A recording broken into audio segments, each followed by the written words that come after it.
बिस्मिल्लाहिर्रहमानिर्रहीम। अस्सलाम वालेकुम। कैसे हैं दोस्तों? लर्न विद डॉक्टर शेज़ में खुशामदीद। आज हम एक बड़े बुनियादी मौजू पे बात करने लगे हैं जो कि तकरीबन हर घर का मसला है। ब्लड प्रेशर कैसे चेक करना है। इसका कुछ हिस्सा तो मेडिकल स्टूडेंट्स के लिए है जिनका कोई एग्ज़ाम हो कि ब्लड प्रेशर कैसे चेक करते हैं और उसके क्या प्रोटोकॉल्स हैं, और जो चेक करने का तरीका है वो पब्लिक के लिए भी ऐसे ही है। किसी घर में अगर कुछ सिर्फ एक मेडिकल के अलावा भी कोई पढ़ा लिखा बंदा है तो ब्लड प्रेशर आसानी से चेक कर सकता है। सबसे पहले हम थोड़ा सा तारुफ कर लेते हैं कि जो ब्लड प्रेशर अपरेटस है इसके क्या क्या पार्ट्स हैं। इसका सबको पता होगा, इसको हम स्टेथोस्कोप कहते हैं। इस स्टेथोस्कोप के हिस्सों में ये डायफ्राम है, इसको हम ट्यूब कहते हैं, ये जो ब्लू है, और इसको हम ईयर पीस कहते हैं।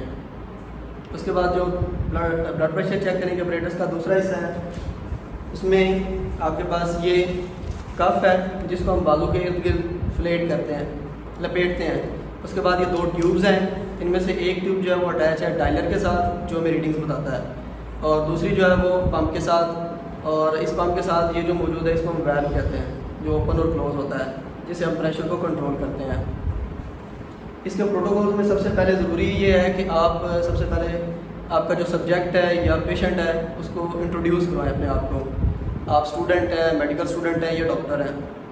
उसके बाद यही आपकी इन्फॉर्म्ड कंसेंट भी हो जाएगी। तो इसमें बेस्ट तरीका ये है कि आप अपना नाम बताएं और ये बताएं कि मैं ये प्रोसीजर करने लगा हूँ, ब्लड प्रेशर आपका चेक करने लगा हूँ, उम्मीद आप ताउन करेंगे। उसके बाद जो है आइडियली ये है कि आप उस एरिया को एक्सपोज करें, चाहे आप लेफ़्ट आर्म पे कर रहे हैं या राइट पे, इसका कोई इतना बड़ा इशू नहीं है, दोनों पे किया जा सकता है। लेकिन ज़रूरी ये है कि आप उस एरिया को एक्सपोज करें आइडियली। लेकिन अगर आइडियली आप एक्सपोज नहीं कर सकते तो कम से कम एग्जामिनर को ये बता दें कि हमें एक्सपोज करना चाहिए, और चेक बेशक आप ऊपर से ही कर लें, कपड़ा जो है उसके ऊपर से। उसके बाद जो है इसका आइडियल ये भी होता है कि आप 3 रीडिंग्स लें और उनका फिर एवरेज निकालें, वो उसका ब्लड प्रेशर है। और पेशेंट को रिलैक्स होना चाहिए। आप पेशेंट को पहले जो है ना स्टेबल करके बिठाएं, रिलैक्स बिठाएं, उसके बाद ब्लड प्रेशर चेक करें। तो आए हम ब्लड प्रेशर चेक करते हैं। अस्सलाम वालेकुम। अच्छा, मेरा नाम डॉक्टर शेज़ी है और मैं आपका ब्लड प्रेशर चेक करना चाहता हूँ, उम्मीद आप ताउन करेंगे।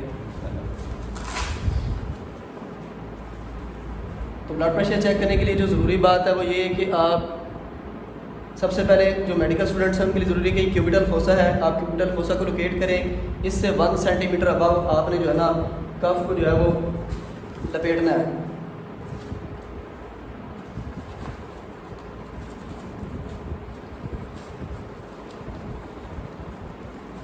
कफ लपेटने के बाद जो ब्लड प्रेशर चेक करने के 2 प्रोसीजर हैं। एक मेथड को हम ऑस्कल्टेटरी मेथड कहते हैं और दूसरे को हम पाल्पेटरी मेथड कहते हैं। पहले हम पाल्पेटरी मेथड करेंगे जिससे हम रेडियल पल्स चेक करेंगे।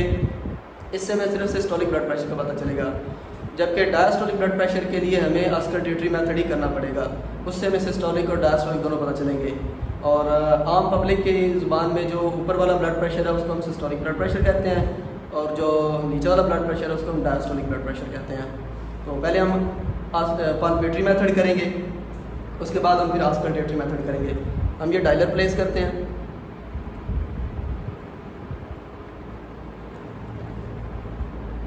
डायलर प्लेस करने के बाद आपने जो ज़रूरी चीज़ है उसमें यह कि आप वाल्व चेक करेंगे कि क्या वाल्व काम कर रहा है, कि वाल्व क्लोज है या नहीं। इसका पता आपको यहाँ से चलेगा कि वाल्व क्लोज है या नहीं। जब आप इसको पंप करेंगे तो ये पंप नहीं हो रहा, इसका मतलब है कि वाल्व क्लोज नहीं है।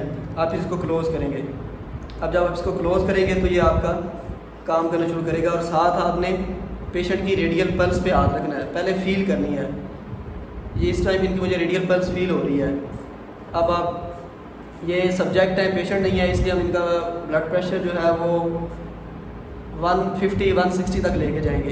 लेकिन अगर कोई पेशेंट है ब्लड प्रेशर का, क्रोनिक ब्लड प्रेशर का, हाइपरटेंशन का, तो उसका आप 200 तक भी लेके जा सकते हैं। उसके बाद आप स्लोली यहाँ से इस वाल्व को डीफ्लेट करेंगे, रिलीज़ करेंगे, तो आपकी वहाँ से जो है नीडल चलना शुरू हो जाएगी। आपने यहाँ से पल्स फील करनी है और वहाँ से रीडिंग देखनी है।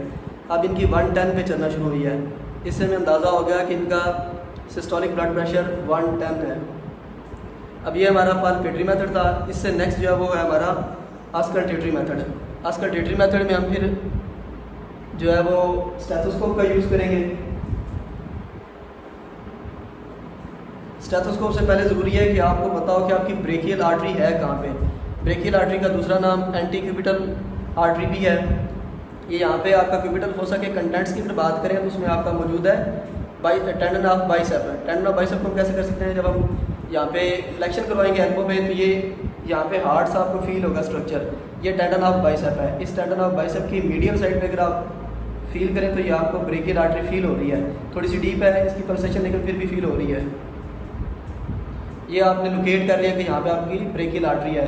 आपने स्टेथोस्कोप का डायफ्राम यहाँ पे रखना है।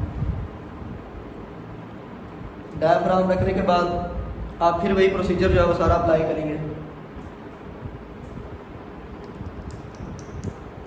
सबसे पहले इस वैल्व को क्लोज करेंगे, इनका प्रेशर जो है वो आप 150 तक लेके जाएंगे। उसके बाद आप स्लोली रिलीज़ करेंगे और तवज्जो से जो है ना वो आप ब्लड प्रेशर की साउंड को सुनेंगे।